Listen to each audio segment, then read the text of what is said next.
秦牧一声令下，数百位天魔教堂主护法启动，难陀别院的废墟在短短片刻间被拆得干干净净，所有木料整齐叠放，大旗一卷便消失无踪，僧人尸首也被收走，连地面都被铲起抛入土浆。片刻前还是喧嚣的夜市，此刻只剩一片漆黑。魏国公父子看得目瞪口呆，这位刚入教的老将军这才真切见识到天魔教的效率。秦牧淡淡一句散了，数百教众便各展神通散去，融入夜色，无影无踪。秦牧独自漫步京城夜市，雪花飘落，灯火璀璨，年关将近。他在一个面摊坐下，点了2碗臊子面，正要开吃，一个熟悉的身影一屁股坐到他对面，张口便是4碗面，还理直气壮地让秦牧买单。来人正是火匪范云霄，脸上那道刀疤一看就是贴上去的假货。范云霄满腹苦水，他那艘破船在空中散架，赔光了家底，如今倾家荡产，只能厚着脸皮来求秦牧兑现承诺，给他造一艘铁壳船，好让他重操旧业。秦牧哭笑不得，这从良不到半年的火匪又要下海了。不过既然此前有约，秦牧也不推辞，让他备好材料，次日来找。第2日，秦牧带着胡灵儿、龙麒麟和被锁在机关里的都天魔王，来到城外虎口商船督造厂。范云霄花了重金租下一间厂房10天，玄铁玄铜堆满墙角，楼船图纸也弄到手。秦牧翻看图纸，随手改了10几处，然后把范云霄赶出厂房，郑重警告：这10日不得入内，否则后果自负。范云霄满肚子好奇，却也只得在外苦等。厂房内，秦牧却让胡灵儿传令，召唤天宫堂与将堂堂主，两面大旗凭空出现，200多位天魔教众瞬间到齐。秦牧将图纸交给2位堂主，问10日内能否造出铁壳船。2位堂主对视一眼，反问教主想造几艘。秦牧一愣，说这里材料只够1艘。2位堂主却笑了，我们2堂自带材料，10日内5艘楼船不在话下。秦牧眼睛一亮，当即拍板，那就造5艘。接下来的10天，厂房内叮叮当当响个不停，仿佛几百个铁匠同时开工。范云霄在外抓耳挠腮，大雪纷飞中来回踱步。到了第8天，他终于忍不住，悄悄推开一条门缝，往里瞧，一只8臂4面的魔神像突然出现在眼前，一把掐住他的脖子。范云霄定睛一看，厂房内200多双眼睛齐刷刷盯着他，那些人的服饰赫然是天魔教。他吓得魂飞魄散，连忙高呼：我什么都没看见。秦牧走过来，笑眯眯地竖起2根手指：范兄，2条路，你是老江湖，应该懂的。范云霄当机立断：我入伙了。秦牧哈哈大笑：从今往后，咱们便是兄弟了。10日期满，5艘铁壳楼船赫然完工，3大2小，通体玄铁玄铜，却被刷上木纹漆面，外表看去与寻常木船无异。每艘船配有3口秦牧亲手锻造的丹炉，船为2只青铜兽，船底1只，可灵活转向喷火，起降平稳。秦牧将1艘小船分给范云霄，其余3艘大船由教中运走，最后1艘留作自用。范云霄喜不自胜，带着10几个火匪登上新船，打出火匪旗号，破空而去。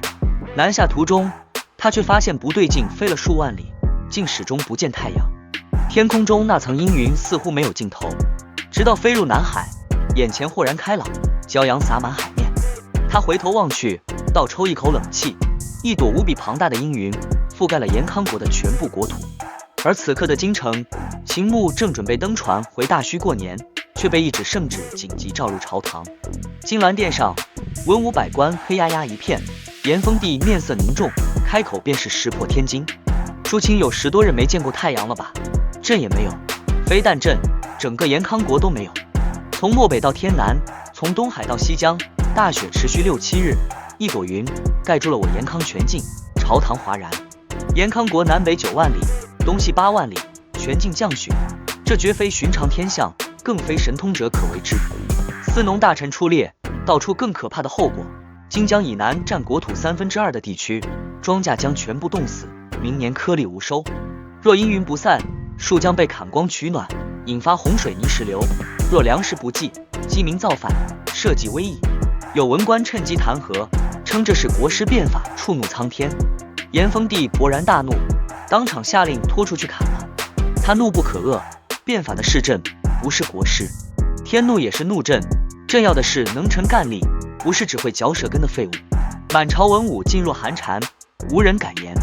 就在这时，一个声音从人群中传出：既然驱不散云，何不将云收起来？众人循声看去，正是中散大夫秦牧。